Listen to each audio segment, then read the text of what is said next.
The fire burned low while the wind rolled softly across the prairie grass beyond the edge of camp. And somewhere out in the darkness a coyote howled.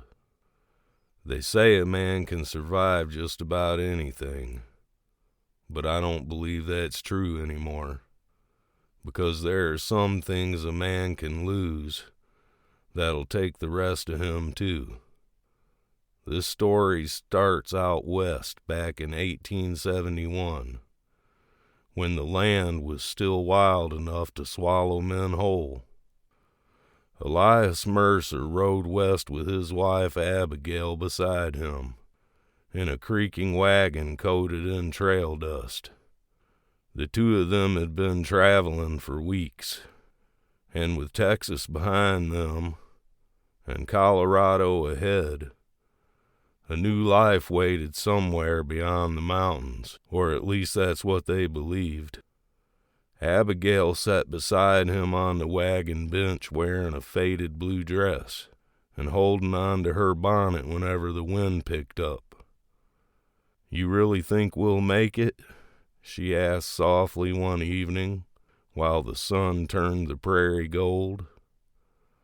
Elias smiled at her. "As long as I'm breathing, you'll have a home somewhere." She laughed quietly and leaned her head against his shoulder while the horses carried them westward beneath a sky full of fire-colored clouds. He loved her more than life itself, and everybody who knew them could see it. 3 days later, everything changed. The attack came just before dusk, near a narrow canyon trail north of Black Hollow Creek. 6 riders emerged from the rocks with rifles drawn, bandanas over their faces, dust-covered hats pulled low. "Easy now," one of them barked. "Ain't no reason anybody's gotta die." Elias slowly raised his hands. "We ain't looking for trouble," he said carefully. The men surrounded the wagon. One of them climbed into the back, searching through supplies, while another ripped the wedding ring from Abigail's finger, hard enough to make her cry out. "Please," she whispered. "That was my mother's."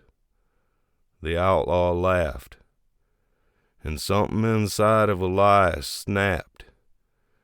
He lunged from the wagon bench and slammed the man backwards into the dirt. The next few seconds happened too fast. Gunfire exploded across the canyon. The horses whinnied and jumped. Abigail cried out once, then fell backwards into the wagon. The world went silent. Elias stumbled towards her with blood running down his arm. Oh, Abby. Her dress was soaked crimson beneath her ribs. Her eyes searched for him while her hands trembled weakly. "Oh, God," he whispered. "No, no, stay with me." Tears streamed down her cheeks. "I'm scared," she whispered. He held her against him while the gang rode away laughing into the fading light.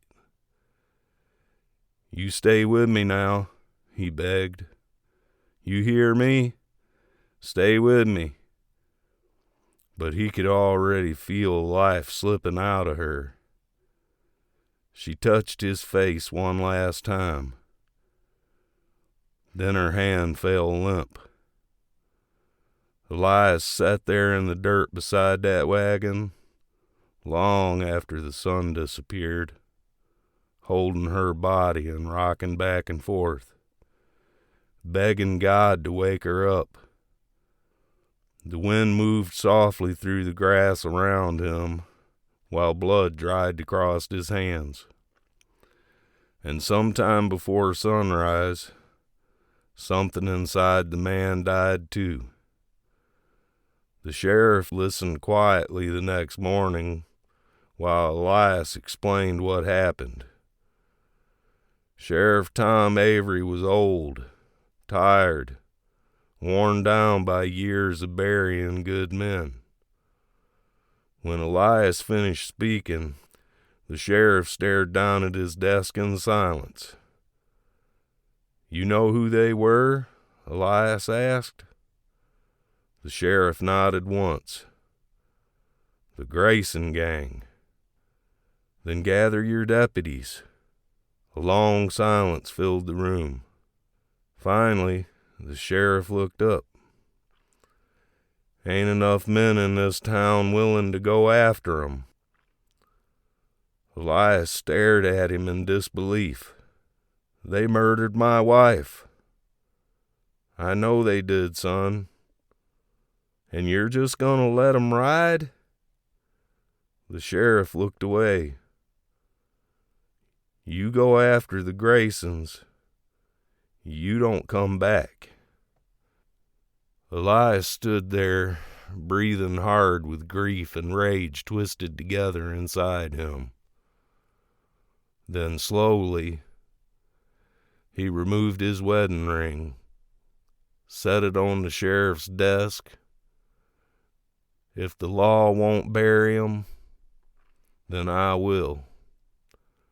The first man died beside a river crossing 2 weeks later.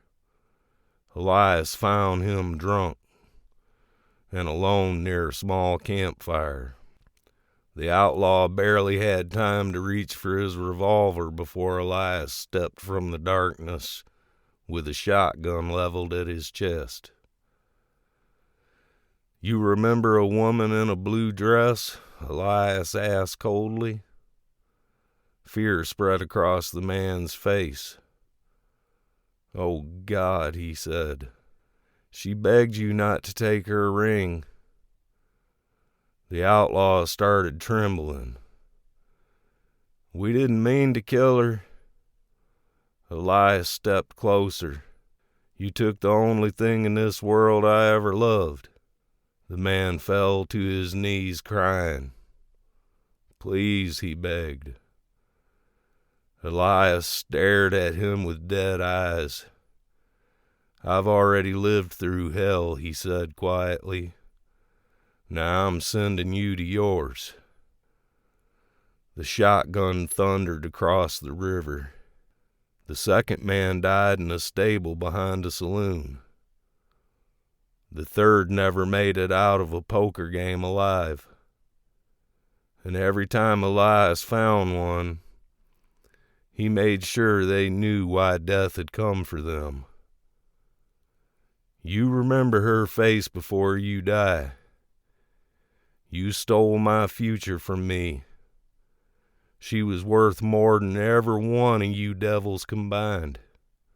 Hell's waiting for you now." Word spread across the territory. People began whispering about the grieving cowboy hunting men across the frontier like death itself. Some called him a vigilante. Others called him an outlaw. But most simply called him the Widowmaker. Months passed before Elias finally found Caleb Grayson himself. The gang leader sat alone in an abandoned church near the edge of a New Mexico territory. Rain hammering the roof overhead while thunder rolled across the mountains outside. Grayson slowly looked up as Elias entered through the church doors with revolver in hand. "I was wondering when you'd come." Elias said nothing. Grayson smirked faintly. "You killed all my boys. You should have left my wife alone." For the first time, the outlaw leader's expression changed. Not fear, but regret. "She weren't supposed to die," he admitted. Elijah's jaw tightened. But she did. Rain poured outside while the two men stood facing one another, beneath the broken cross hanging over the church altar. "You know what's funny?" Elias said softly. "I used to be a good man." Grayson slowly reached for his gun and said, "So did I." Both revolvers cleared leather at the same instant. Gunfire exploded through the church, then silence. Caleb Grayson staggered backwards, clutching his chest. Elias stood unmoving through the drifting smoke. The outlaw collapsed against the altar, gasping for breath. Elias walked toward him slowly. Grayson looked up with fading eyes. "You think killing me's gonna bring her back?" Elias knelt beside him. "No," he said. His voice broke for the first time in months. "But maybe now she can finally rest." Grayson coughed blood. Elias leaned close enough for the dying man to hear his final words. "You took the best part of me the day you killed her." He pulled back the hammer one last time. "And now I'm sending you to answer for it." The revolver thundered through the empty church, and at long last, Caleb Grayson fell dead at Elias Mercer's feet. Rain hammered the roof overhead while smoke drifted through the broken moonlight shining down from the rafters above. The trail of blood was finally over. But Elias Mercer never truly came back from that canyon where Abigail died. Most men say part of him was buried beside her beneath that little wooden cross outside Dry Creek. The rest of him became something else. Over the years, stories spread across the frontier. Stories about a quiet man dressed in a weathered black coat, riding into lawless towns where decent people lived in fear. A man who hunted killers, robbers, rapists, men who preyed upon the weak because they believed nobody would stop them. Now and then, another outlaw would turn up dead somewhere beneath the western sky, sometimes hanging from a cottonwood tree, sometimes face down in the dust, sometimes slumped beside a dying campfire with terror frozen on his face. And folks began whispering the same thing every time. The Widowmaker found him. Some called Elias Mercer a vigilante. Others called him an outlaw, no better than the men he killed. But to widows, shopkeepers, travelers, and families trying to survive in the wild frontier, he became something closer to justice, the kind the world rarely gives willingly. Years later, an old marshal claimed he had asked Elias why he kept doing it long after the Grayson gang was gone. The old lawman said Elias stared into his whiskey for a long time before answering. Because evil men sleep too peacefully in this world. The fire cracked softly while wind moved through the darkness beyond the flames. Nobody knows exactly how Ellis Mercer died. Some say bounty hunters finally caught up with him near the Arizona territory. Others say he was shot protecting a family traveling west. And there are even those who swear he simply rode off into the mountains one winter and never returned. But one thing became certain across the frontier.